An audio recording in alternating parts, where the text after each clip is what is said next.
What is going on, guys? Welcome to the channel. In today's video, I'm going to try and help you save some time in diagnosing the AC problem in your Subaru Outback. Might apply to other Subaru platforms that have the similar setup with a 2.5 liter, the AC compressor right there. This is a 2016 Subaru Outback. My sister-in-law has been driving this car for the past several months. And now that it's getting a little warmer outside, she's, using the AC system, obviously. And she basically described it as the AC system started to fail, slowly, and now it just doesn't work at all. So what did I do? I automatically thought, oh, maybe it's just low on Freon, just needs to be recharged. Now, it's kind of odd just because this is a 2016. It's only like 3 or 4 years old, and to have low Freon. So I hooked up my little Freon bottle to it, my R134A can, along with attachments, and right away the gauge was in the red. Where's that little gauge? This little gauge right here, it was in the red. Oh, you see, it's still in the red from when I had it plugged in. That basically means that it's under high pressure and there is pressure in there, so I don't think it's low on Freon. It's kind of difficult with these cars to try and, diagnose whether or not the AC compressor clutch is, triggering on or off, just because it doesn't really make a sound. Now in the car, if I turn on the blower and turn on the AC button, obviously you'll hear a change in the RPM and the engine idle. So the engine idle was definitely going under a little more pressure per se, or under a little more strain, I guess is the word I'm looking for. But you can't really hear a click. And I have a 2014 Subaru Outback right there. The AC system works on that one just fine. So I basically just was going back and forth trying to diagnose what it was. You would think maybe it's the pressure switch on the AC line, but I went ahead and compared the values on that one versus that one. And then next I thought it was maybe whatever this sensor is right here. Went ahead and compared the values on here and compared the values on that. And what I was using is my little power probe. This is a super handy tool to have for diagnosing electrical problems and whatnot. I'll go ahead and insert a link in the description down below to one of these. This is super easy to use. It just hooks up to your battery, your ground and your power, and then you've got a little point right there. You could point it at wiring and stuff, and it'll tell you whether it's positive or negative. So like that's negative, that's positive, and you could send a positive or a negative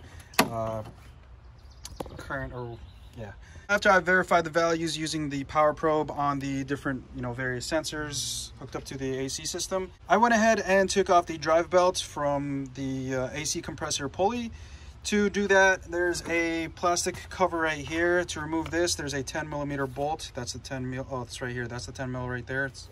This bracket goes like that. But yeah, you're gonna remove this 10mm bolt, and then this just pops off. There's a little like rivet thing holding it. Then you don't have to remove this. I just started removing it, but there's another 10mm bolt. You just take that off, and then you loosen this one up, and you can just spin this out of the way.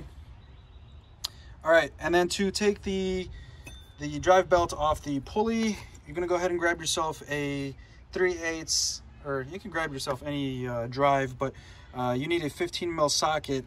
Put it on here, spin it clockwise to release tension off this tensioner, and then you can go ahead and slide the belt off. Before you do that, I recommend taking a picture of this whole drive belt assembly, just so you know where the belt goes afterwards.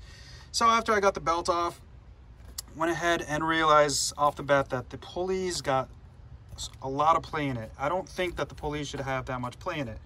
All right, so after doing that, I went ahead and took my power probe, and over here is your power supply. So that connects right there. You're gonna disconnect this. This is the power supply to your AC compressor. And if you look at the wiring over here, this side's black, this side's red. So that means we've got ground and we've got positive. So with your power probe, what you're gonna do, and I'm using this one-handedly, so I'm just gonna show you guys what I did. With your power probe, right here, there's the negative. So we wanna create, all right, so we go ahead and put our negative on the negative side, And then we're gonna go ahead and take this, put it on the positive side, right? And then you're gonna send power to it, right? And while you're doing that, it'd be helpful if there's a second person to kind of hold things while you're doing that. And as you're doing that with the power probe, what should happen is that the AC clutch should engage and this should have tension on it. But this specific compressor had no tension at all, whether I gave it power or not. It just spun freely. Now let me show you guys the other compressor on the 2014. All right guys, so here's the 2014. It's a little less pretty than the other one. The tensioner is kind of located in a different spot. Let's see if we can, right there. Tensioner's right there, but it's the same thing. It's a 15 mil socket. Go ahead and spin it clockwise, and that should release tension from the belt, and you can go ahead and pull the belt off the pulley. But if you guys notice with this one, right, and it's the same thing as far as the power goes. There's the power switch. I went ahead and disconnected that. If you guys notice with the pulley, there's really no play. Like, you see, like you try to spin it freely, it doesn't spin freely. And with the power probe, I went ahead and I gave it some power, right? So same concept. We've got the ground and the positive. You're gonna run a positive current into switch right there.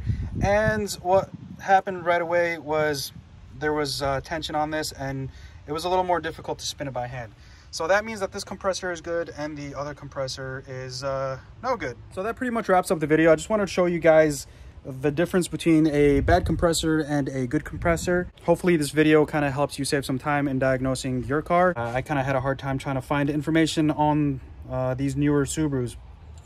So for now, I don't have a compressor yet. I still need to order one. When that comes in, I plan on making another video as far as placing the compressor and possibly doing a recharge on the system. If you guys have any questions or comments or maybe suggestions for diagnosing the AC systems on these cars or future cars, please feel free to comment down below. This is just my findings, so hopefully this helped you guys out. If this video helped you guys out, go ahead and press that like button down below. Go ahead and subscribe to the channel. It motivates me to do more of this kind of content. But for now, I'll probably see you when the compressor gets back or in a different video. Thank you guys for watching.